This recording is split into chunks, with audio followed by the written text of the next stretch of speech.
Hey guys, Tough Thumbs here. So I'll do a quick special video here for my buddy Bill Coye. It's a recent knife I got. I met Bill at the Blade Show. He came highly recommended from a friend, and he had this guy actually with him. And he said that Bill's doing a quick run of these. I believe he's doing 8 or so. I'm not sure the exact number, but he just kind of did a quick run with no real like announcement of open books or anything like that. But I was lucky enough to get in on it. Me and a couple other guys, Aaron, Brian, we both got in on it. So I was really excited because, I mean, this would be my first knife I've ever gotten that I've ordered. I got my Coye back. Nick Menevade, he dropped out and I took over that, so it wasn't technically my order. And then the one from Medford, but that was a different story. But this one I actually went out and I paid and I got it, and I was definitely very, very excited. I also have another one coming from Fair and Forge on Monday, so I'll talk about that when I get it. But this one, before you guys get excited, his books are not open until September 21st. He's going through a move right now, a big change. Sort of just dropped everything and became a knife maker. He had made the Ridgeback fixed blade that Boker has a model of, and he's known for his fixed blades. And the guy's got a lot of real-world experience, so I imagine that his experience will transfer over to his knife design and basically just very useful knives. He used to own a company called Apex Bio Cleanup. And the guy had the craziest job.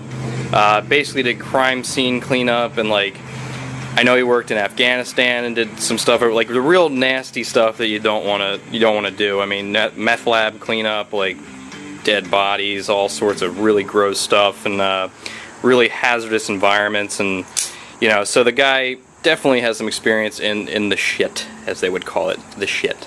So I saw this knife and I was like, this is freaking awesome. So I decided to get on the books and talk to Bill for a little bit. He was a really, really nice guy, and I've continued to keep in touch with him.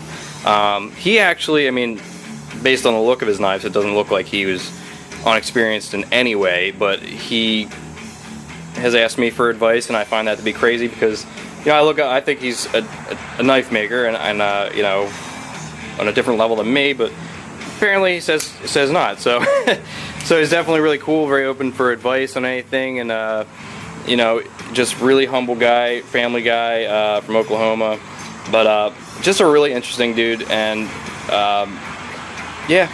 So I'll give you a quick overview of his knife, guys.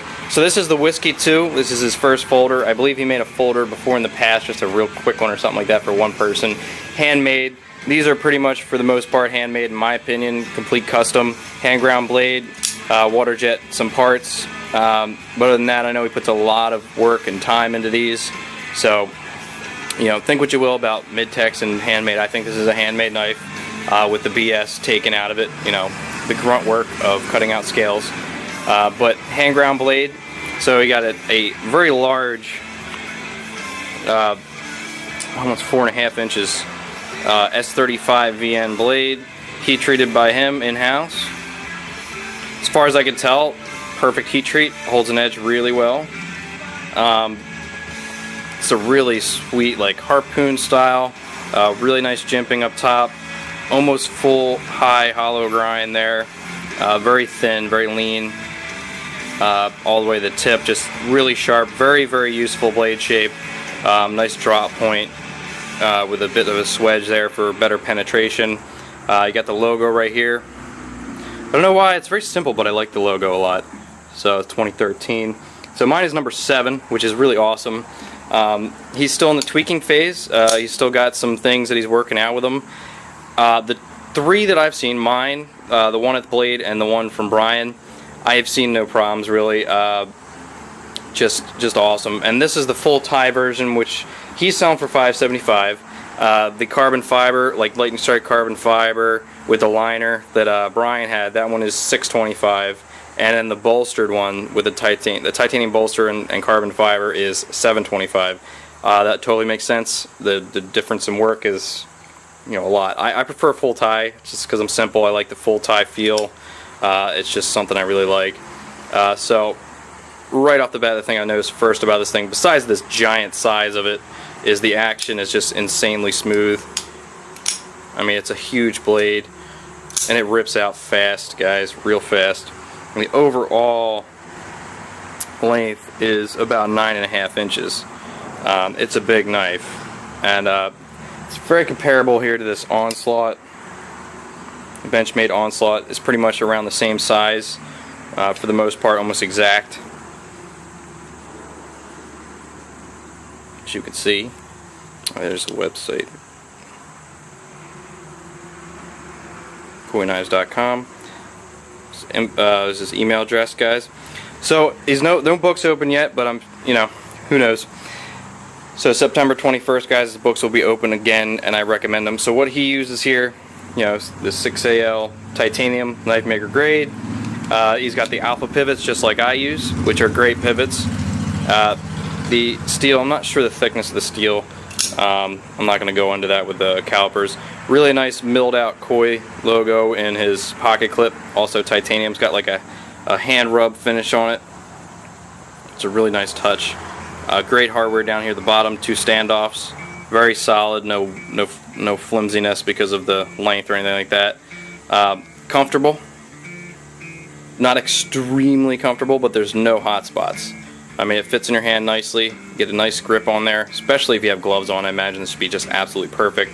Plus, you have the size of like a large Grayman or the Onslaught.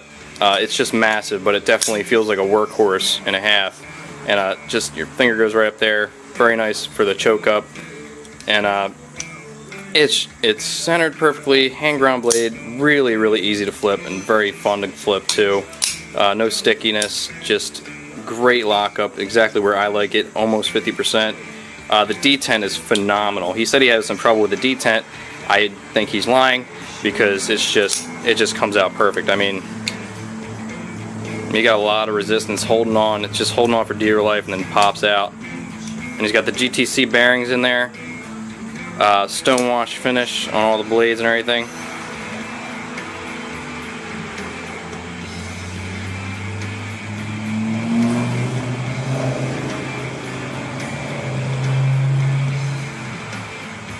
Just nice concealed carry, smooth. Everything's just flawless on this guy. Just really nice fit and finish. It's got the regular stop pin style. You can see right here, hooks in right there, or in the back of the blade. Very thick, 3/16, I believe, stop pin, nice and thick and robust. So no problems there. Action smooth. Just all around freaking awesome, guys. So yeah, when you get a chance, guys, if you're interested, you should definitely contact Bill. He's a really easygoing guy, real fun to talk to. And I don't know if he lists his phone number on the website, but he definitely is quick on the emails, unlike myself. But definitely recommend this for you guys that like larger knives. It's just awesome. I mean, it's got the action of like an RJ Martin or like a what is it other comparable to? Kind of like a Ferrum Forged a little bit too. Just super smooth. And I'm even willing to do a cut test on camera with it. A lot of people are just wondering why the hell I'm going to do this.